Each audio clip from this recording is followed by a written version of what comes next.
మొన్న జరిగిన యాక్సిడెంట్ చూసినావా? చూసినా మీనే ఉన్నాం సార్. ఈయనే ఉన్నారు, ఏమనిపించింది? నేను చెప్తున్నాను కదా సార్, 20 మంది చనిపోయారంటే నా అన్న అన్నట్టు ఎవరో మంత్రి ఇంట్లోనో ఎమ్మెల్యే ఇంట్లోనో ఎంపీ ఇంట్లోనో ఒక వ్యక్తి సరిపోతే కాళ్ళు వచ్చినప్పుడు మోటార్లు బంద్ చేస్తారు. ఫస్ట్ మినిస్టర్లు వస్తారు కదా సార్, మనం మోటార్లు బంద్ చేయదు. మోటార్లు బంద్ చేయకపోతే వాళ్ళ కారు గుద్దుకుంటే ఒకసారి వాళ్ళకి చర్య తీసుకుంటారు కదా. మన చిన్న అడిగితే చర్య తీసుకో సార్. ఎందుకు చిన్న నువ్వు చిన్నోడు ఎందుకు అనుకుంటున్నావు? అదే నువ్వు చిన్నోడు ఎందుకు అనుకుంటున్నావు? చెప్తాను సార్, నువ్వు ఏమనుకొచ్చిన విషయం అంటే ఓట్లు అమ్ముకుంటున్నా నన్ను. అదే రంగారెడ్డి డిస్ట్రిక్ట్ లో అపోజిషన్ కాడికి ఇక్కడ ఉన్న వాళ్ళు జనాలే ఓట్లు అమ్ముకుంటారా? సిద్దిపేట అమ్ముకోలేరా? కరీంనగర్ అమ్ముకోలేరా? యాక్సిడెంట్ ఏడైంది? ఈయనే సార్ నువ్వు అంటున్నావు కదా ఓట్లు అమ్ముకుంటూ నేను అడిగింది ఒక మాట నువ్వు ఇను ఫస్ట్ నువ్వు మనం యాక్సిడెంట్ ఏడైంది ఇదే మాట్లాడు. అక్కడ ఏమైనా అయినప్పుడు అది మాట్లాడదాం. ఒక నిమిషం సార్, ఇప్పుడు వాళ్ళు కూడా పైసలు ఇచ్చే ఓట్లు వేస్తారు అక్కడ కూడా జనాలు.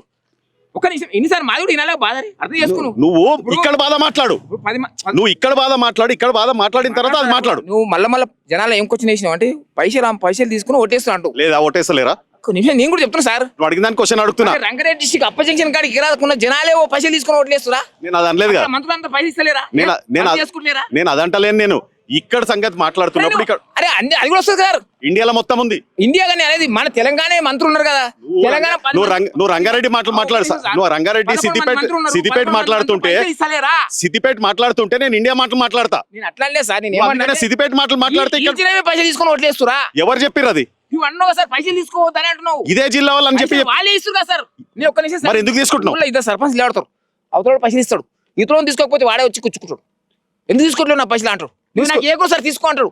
ఆల్రెడీ మాపు ఇంట్లో పెట్టిపోయారు. నువ్వు అన్నాడు చికెన్ మటన్ ఇంట్లో పెట్టిపోయారు సార్. వండుకున్నావా? వండుకున్నామంటే అందరితో మనమేని కాదు. అందరికంటే నువ్వు ఒక నీతివంతుడు. నువ్వు నీతివంతుడు అందరిలాగా. ఇప్పుడు 100 మంది గొర్రెలు ఉన్నాయి. ఓకే, గొర్రెల మధ్యలో సింహాన్ని పెట్టు, సింహం ఎటు పోతుంది? సింహం ఏదో ఏకదారి పోతుంది. కరెక్టే సార్. నువ్వు సింహం ఎందుకు కాకూడదు? మనం చెప్తుంటారా సార్? పెద్దలు మనం చెప్తుంటారా? పెద్దలు ఈయనకు భయపడతావు. వాళ్ళకి ఎమ్మెల్యే వస్తే ఆల్రెడీ రాళ్ళు తీసుకుని చెప్పులు తీసుకున్నాను కొట్టడానికి తయారయ్యారు. అద్దాలు వేసుకొని పోలీసు వాళ్ళు తీసుకొని పోయారు.